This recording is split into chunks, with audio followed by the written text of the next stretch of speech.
Hi friends, this video is about editing your channel name with a single word without having to input the last name and without converting it to a brand account. To change the name, you have to go to customization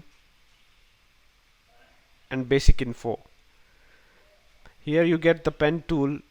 You have to click on that and edit. Now if it's a brand account, you get a single option, but if it's not, then you get two boxes here and both are mandatory fields. So you can't leave this empty. You have to give two words.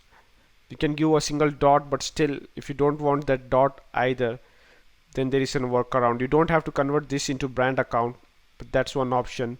But the easy way is to go to accounts.google.com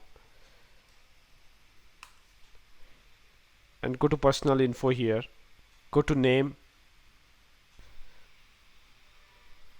and here you can change your channel name. Here both the field are not mandatory, only first name is mandatory.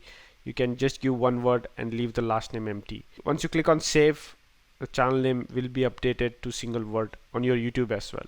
That's the easiest way to update your channel name to a single word without having to convert it into a brand account. To convert to a brand account, it's a very lengthy procedure, and I found this to be much more simpler.